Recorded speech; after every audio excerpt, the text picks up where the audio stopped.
I've said this to a few families that they they mean well, but they also aren't there day in and day out.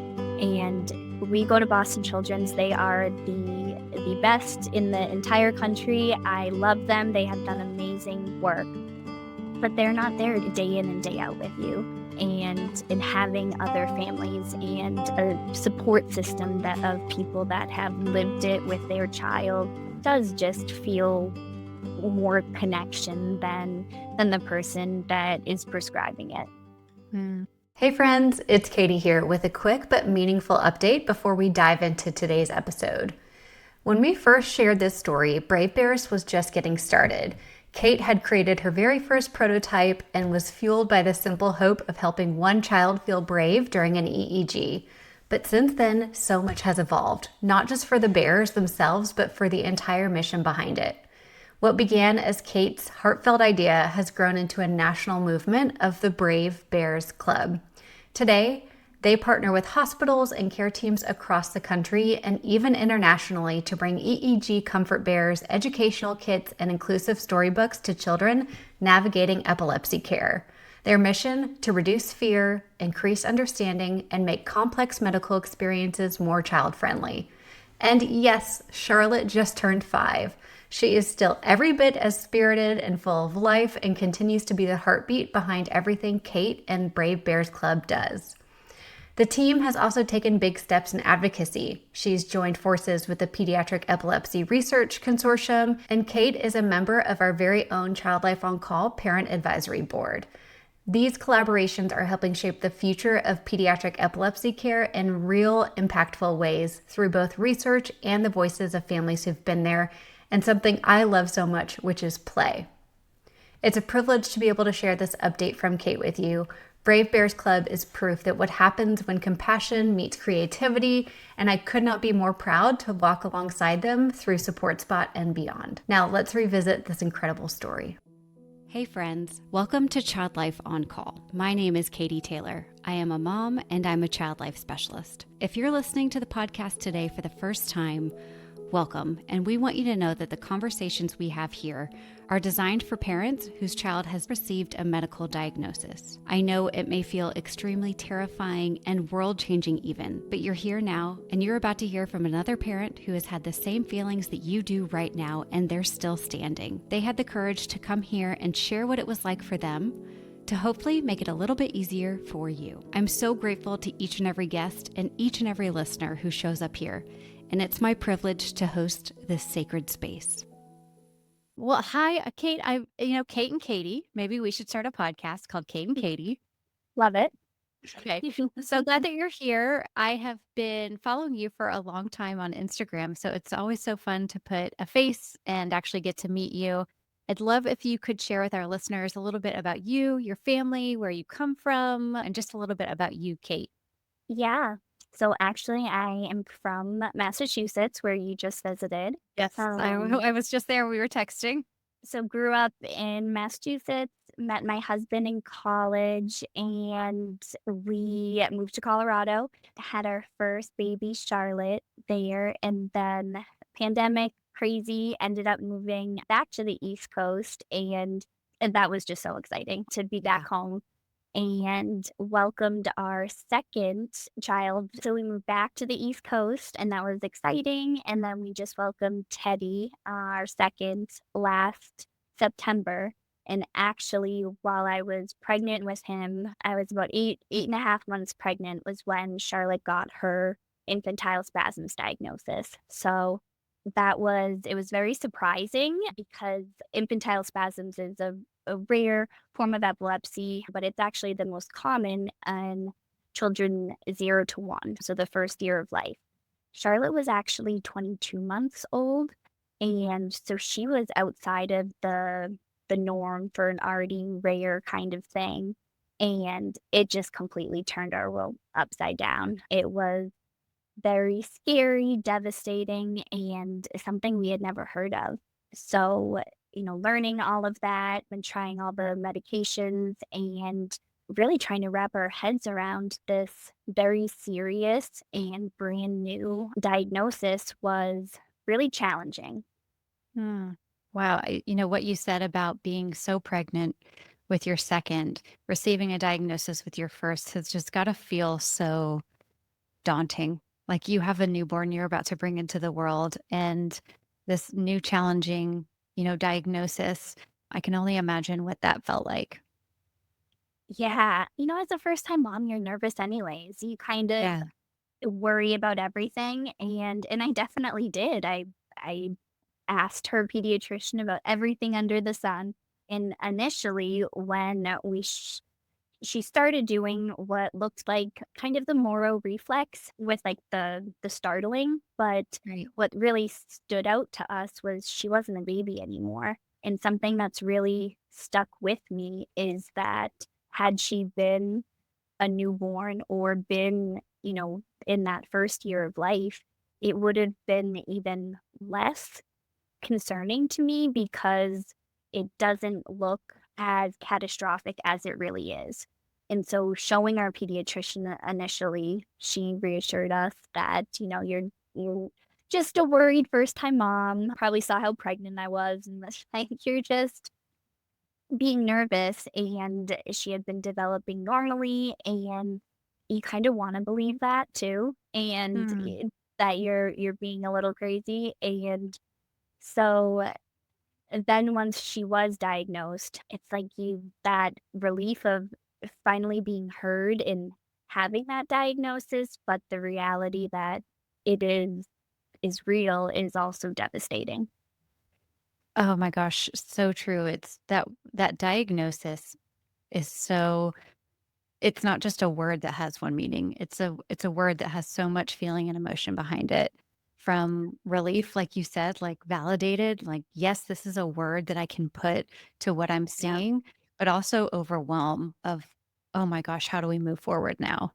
The prognosis is not good, and a lot of that has to do with it's really unheard of and not studied enough, and there's not enough medications, not enough research, and it's come a long way, but it also has a long way to go. And so finding resources and families that have been through this was also really challenging. Yeah, it's not, you know, it's all hard, but it's not diabetes. It's not a specific type of cancer that you see with all the walks and the foundations. You really had a challenge when you got that diagnosis. I can only imagine what maybe some of the parents are thinking who are worried first time parents, especially in that 0 to 1. And, I can think back hundreds of times I saw my child have that startle reflex.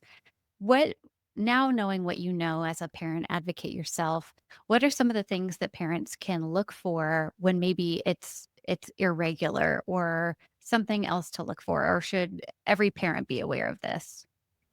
That's a great question because now being, in the advocate space, it's always a fine line that I get a lot of people asking, does this look like IS? And I am not a medical professional, but it ultimately is still very rare and is not Mm. going to affect most kids. So, by no means am I saying everybody should be worried, but there are certain things that you can look for, and mostly if it's rhythmic and it's something that seems involuntary. Um Okay. I think as a mom, you get that gut feeling of this Yeah. just doesn't seem right, and I couldn't put a name to it like you said originally, but if there's something that, feels off and it seems like it's too consistent to be a one-off, people may not know what the word is, but taking a video and showing it to their pediatrician, I think is the number one thing that they can Okay. do. I think that's, and thankfully, in some ways, healthcare has come a long way that we can video things, we can send it, Right? we can make an appointment and show it. There's still so much work to do in healthcare, but that is one thing that we can do and record. And, like you said, sometimes you can share it with your pediatrician and they can tell you, I don't think it's that. You're a worried mom, and that hurts, right? It's like a relief, but it hurts, and it sounds like you continued to trust your instinct. Can you talk a little bit about what steps you took after that to get some more answers? Sure. So my pediatrician, she was wonderful, and Charlotte really didn't fall into the the typical, category anyways. So as soon as I asked for a referral to a neurologist, she said absolutely, and it was kind of hoping to be peace of mind, and Right. obviously it didn't turn out that way, but I think that making sure that you are concerned seeing a neurologist, or Okay. taking them to the emergency room. It is a medical emergency, and for something that seems so subtle, for that movement to be, you know, just an arm raise or a head drop. I even, for a bit, called it like she was shaking and, like, kind of, like, had a shiver go through her body. And for it to look so subtle, it's very counterintuitive that it's actually extremely damaging to the brain. You I didn't think it was epilepsy or consider it a seizure until I was educated more, but understanding that it is far more damaging to your child's development than regular epilepsy was really surprising and terrifying. And I think that if parents really knew that it was an emergency and not something just to maybe I'll bring it up at the next appointment, that is ultimately where I think the understanding of IS can really change. More kids are diagnosed with infantile spasms than die from SIDS each year. And, that is obviously a horrible stat to know. It's also really it's been impactful to me in that 30 years ago, we didn't know as much about SIDS, and we didn't have the information of, safe sleep, and that came from people talking about it and people advocating and mothers, and families that were impacted trying to change that and having the research and everything to spread awareness, that ultimately has made the difference in the awareness of SIDS and to know that infantile spasms is actually more common than that. I think we still have a long way to go. Yeah. So you put it so succinctly, video it and show it to your pediatrician. Ask for a neurology consult. Pediatricians, are usually more than willing to consult out. And if they say no, go find it yourself and just do what you can to get access to that. Or ask if your pediatrician has any recommendations if you were to go find someone yourself. And then third, talk about it. Like you said, talk about it to everyone you can to spread this awareness that what you put about SIDS and safe sleep. I mean, it's a whole campaign all throughout hospitals, and what you're doing right now is really helping to start the charge with IS. And what can we do now to make it just as well known to perhaps prevent and keep it from happening? So, help Yeah. us understand a little bit about your life after the diagnosis. And you talked a little bit about developmental delays or things that can come because of the impact of the seizure on the brain. What has your life looked like going to appointments, finding treatment? What is it like now? Sure. So if you had asked me this a year ago, I would have had a very different answer. And I do share that, Charlotte is doing great now. And I think the focus should more be on the 90% of kids that don't, because we know how fortunate we are to be where we are. Charlotte kind of was already in a rare subset of this rare condition, Mhm. and she is doing great. It has been a really tough year with finding the right medication and then the medication side effects. And, she has every therapy under the sun from speech therapy, OT, but especially as a first time mom and somebody that grew up, and I hate the word normal now, but neurotypical, that it has opened my eyes to just, everything from early intervention, speech therapy, and child life too. It's just fascinating and something that I wish every kid could get. So I know that her journey is a lot different than most kids. And while she still has to work very, very hard, she is doing great. And so I'm happy to share that, but also really compassionate that that is not the norm. And I think, when you said like preventing IS, it comes back to there are so many different causes and there are so many different reasons that you can have IS. And it's not something that you can, at least right now. And, obviously the hope would be that one day you could prevent it. But I think it is such a broad and understudied, funded, and researched condition that there are so many different directions that need work on because most kids, I think that the stats are actually 2/3 of kids fail medication. We were prepping for brain surgery ourselves. We were close to failing that second med, and then epilepsy doesn't make sense, and it Right. started working as we were reading it, and, I'm not complaining, but there just aren't enough options, and so most kids, I think, struggle a lot more because of medications not being available that work for them, and that seems to be more common. You know, gosh, I can only imagine the protocol or treatment for starting medications, weaning medications. I only have experience for myself in like antidepressants and how horrible that is on my brain and my body and how tough that is. But it's not that often that while weaning, you find the answer. But what that does give is like a little bit of hope and patience for trusting the process of these protocols, that it's maybe when you least expect it that it could start working. And the other thing I just want to say what a gift you are is because the parents whose kiddo, the medications aren't working, that are going through surgery, having someone like you come on a podcast and create resources and talk about IS must just be one of the most comforting things if they can't at this time. Like, thank you for doing the hard work that you don't have to do either, but it seems like you're so well spoken and you've fallen into this role of incredible advocate and inventor, entrepreneur, and it suits you so well. Thank you. The book was originally meant to explain to Charlotte's teachers and classmates kind of what was going on because it's confusing. And my husband actually said to me, "Can you imagine if we had left the hospital and had a book that was written by a parent that had been there?" And I'm sure you feel this sometimes. It's imposter syndrome that, like, Yeah. why would anybody want to, like, I'm not a child author or like, I don't know what I'm doing. But, I also didn't know what I was doing when we got the diagnosis, and you figure that out too. So Right.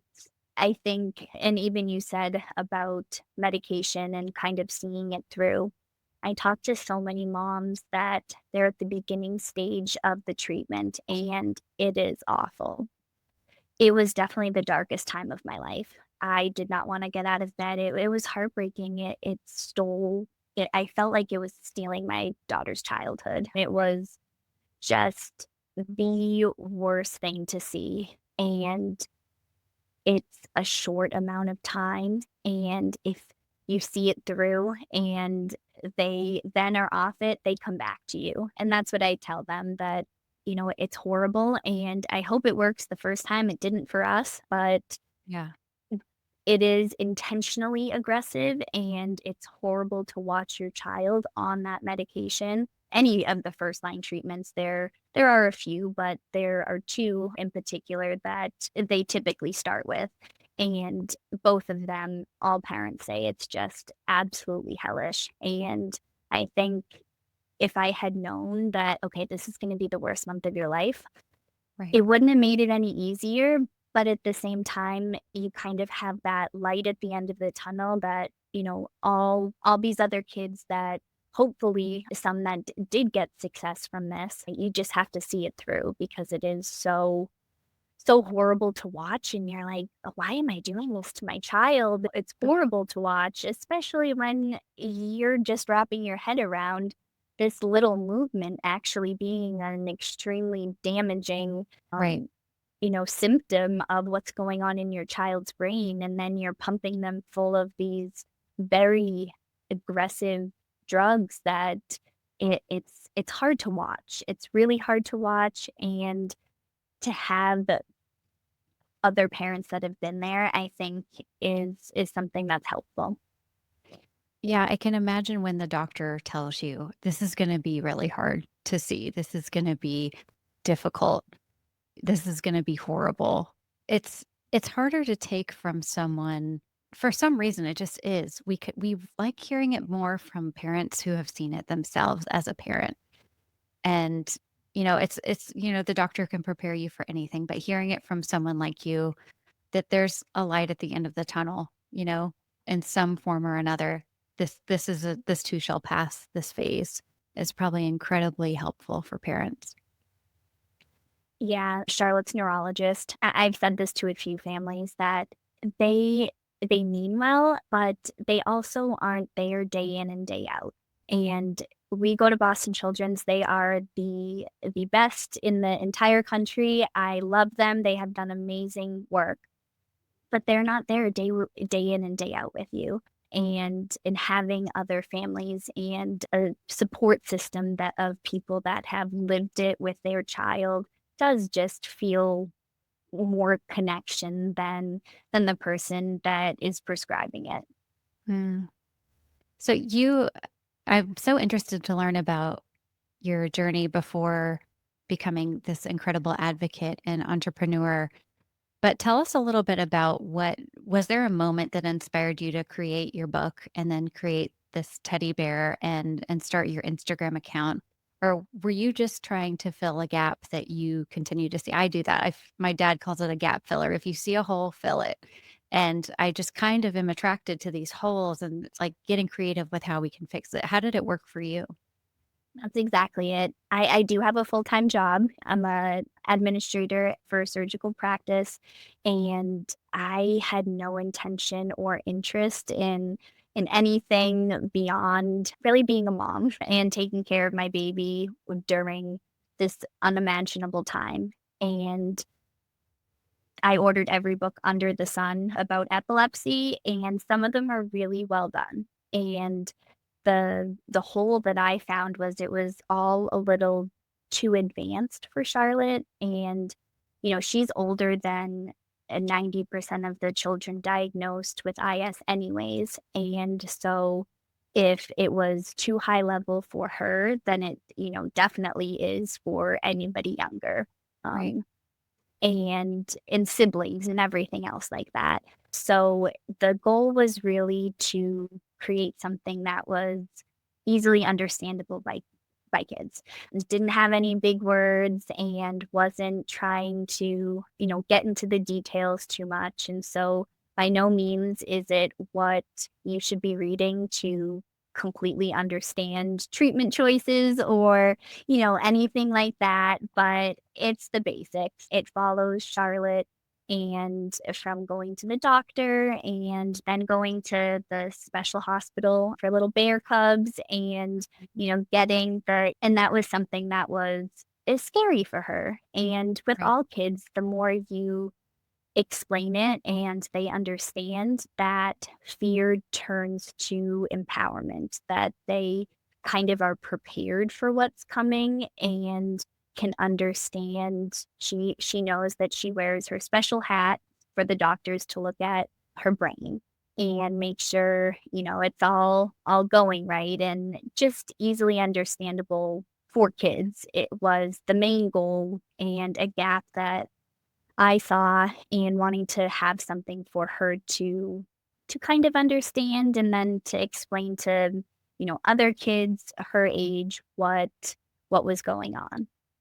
Yeah, it's a beautiful mix of feeling seen and then having ideas for feeling empowered and then knowing a little bit about what's coming. And those are such key essential concepts for kids. And they don't have to be terribly complex. Like you said, we don't need, Charlotte to understand why this red lead goes here or why we do it this often, but to understand that there's someone else who's gone through it before, whether it's a bear or another child, and to feel empowered. And what a special gift you've given her, so many other kids and your son as well. Yeah, and we joke that Charlotte, she loves all things music, and we joke the book does not rhyme, and it's not anything that you can press and hear music, so it's quite underwhelming in some ways, but if that She's isn't like, gift, "Good." you know? Yeah. Yeah. She's Oh my like, gosh, "Cool." 1,000%. Yeah. Yeah, It's the whole, like, you give your kid this really special toy and they want the box. And you're like, "Good, good, good." exactly. Got it. Yeah. I haven't asked this question before on the podcast, but what does y'all's coping plan look like when it's time for another EEG? How do you prepare yourself? How do you prepare her when she has another treatment to go in for to get another EEG? Yeah.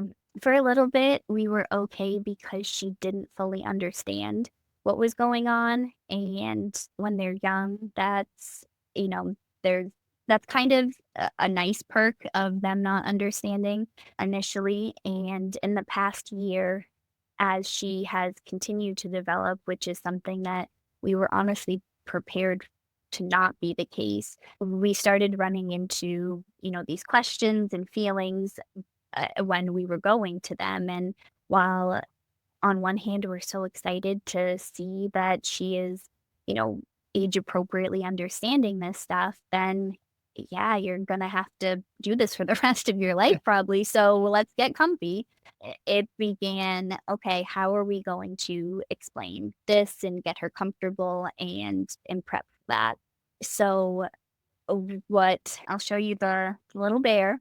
And this is actually with an old burp cloth that I made and cut out for the ears and, put all the little leads on, and a much more professional one is being created right now as we speak. But really it was to kind of show Charlotte what was going to be happening. On the real one, there's a little Velcro button, and that is where you can show, like, okay, so that's where the special sticker goes, which is the electrode, but that kind of gives an idea of how it's going to attach to you. And it's been really fun. I've talked to a lot of moms that are like, I can't wait to get this. And one thing that they added, that's really been my favorite part of all the different suggestions from other moms. One of my friends suggested putting a sticker right here because, oh my gosh, if you've ever had to get that off of your kid, it's the one that hurts the most.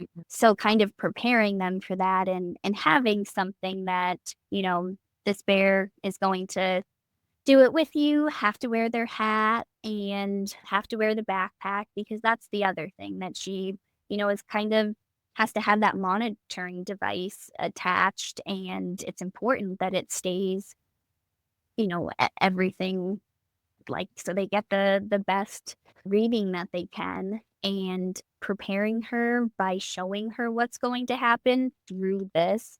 It was kind of makeshift at first, and Wow. has actually really worked, and it kind of, I think, turned her confusion into, understanding through pretend play, kind of. Yeah. Yeah, it's so true because when kids have something done to them like an EEG, as the adults or other people in the room, you're watching it happen. You're watching it move from the, EEG tower to the glue going on, to it going on them. But as a child, you're just sitting there having it done to you. You don't even realize what it looks like. You just know what it feels like and that it feels scary and you don't understand why. So seeing it happen on something like a bear, it seems, so simple, but it's so impactful. Yeah. And same thing, I would have loved to buy one. So this was kind of like, okay, Yeah. there isn't anything else out there that I could find like it. So to make one, and that it was never the goal to sell those either. And it seems like there are so many other moms, IS aside, pediatric epilepsy is there's, almost 500,000 kids that have pediatric epilepsy that are getting EEGs done regularly, that for there to not be anything like that also shocked me that Right. there there hadn't been anything done like that. So, yes, just a big gap filler over here. Yeah, I love a gap filler. It's It's the bear I really love too because it themes with your book, Sharbar Keeps Dancing. And I love how the bear is not only a teaching tool, but also a comfort item. And that's something that so often as child life specialists, we use with kids in coping plans. And it looks different as you grow. Like, at first your comfort item is your parent or a pacifier or skin to skin. And then as they grow, maybe it's a comfort position, and then maybe it's a teddy bear, maybe it's your blanket, then maybe it's a stress ball. It continues to change, but you have created two things in one, which I just love. And I'm so grateful for you. Thank you so much. Yes. Well, where can people get your book, learn when the bear is going to be available, and follow along with you and your story? Sure. So we don't have the bear available yet. The Hold your website. horses, people. Stay tuned. It's coming. Yes, we're flying by the seat of our pants and doing things as it comes. And for the bear especially, it's just been really fun to get the feedback and input from all these other families that would be interested in using it. So we're not finished yet. We have gotten everything from medical glasses to a G tube and just really fun other ideas that we're looking to add. So we don't have anything finished with the bear yet, but the book is available. It's available in English, Spanish, and French, and it's Wow. available on Amazon and also on our website. So either one works. Great. And what is your website? Sharbearkeepsdancing.com. Perfect. Well, thank you so much for being here with me, Kate, and letting us learn a little bit about you and your family and all the incredible resources that you've done. And Charlotte's so lucky to have you as her mom. And so many other kids and families are just, I'm sure, so grateful that you're speaking out about IS. And I know you've helped me learn a lot today. So thank you so much. Thanks so much for having me. And next time you're in Boston, we'll have to get together. Well, I'm definitely coming back because we did a good bit of daydreaming while we were there. And yeah, we'll be back for sure. Fall is definitely the best time. I'm partial, Yeah. but fall's a good time. So yeah, I loved it was it. good to talk to you.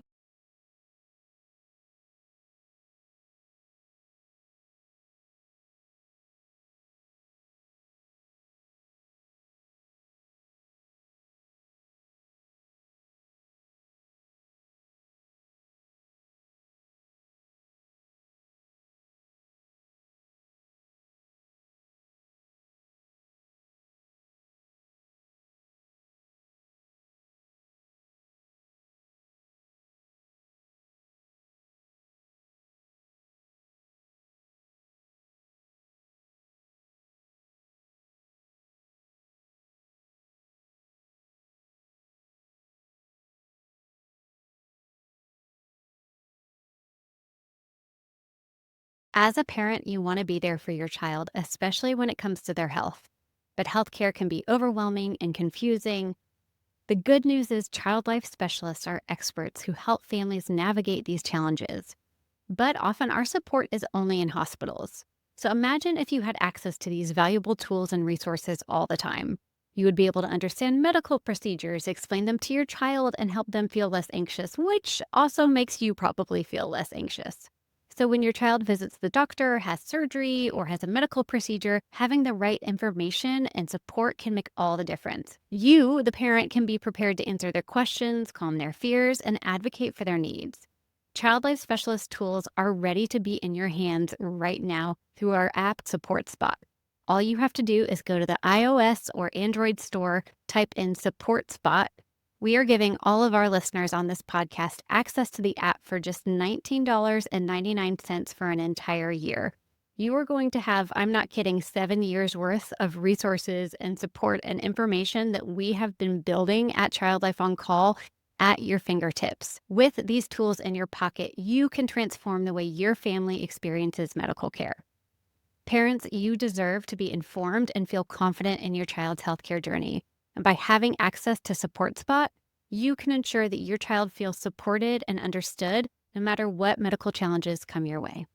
Head to the link in the show notes or go to your app store, type in Support Spot to download it today. For those of you who are joining us today, I am not a doctor. I'm not a therapist. I am a child life specialist.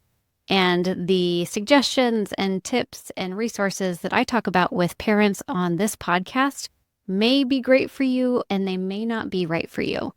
So the most important person you can talk to about getting support is your care team, your doctor who knows your story and your child's story. So regardless of maybe what I mention or what other families mention here, we're not licensed therapists, we're not doctors. We're having a conversation about what the parenting journey has been like. So please keep that in mind as you listen today.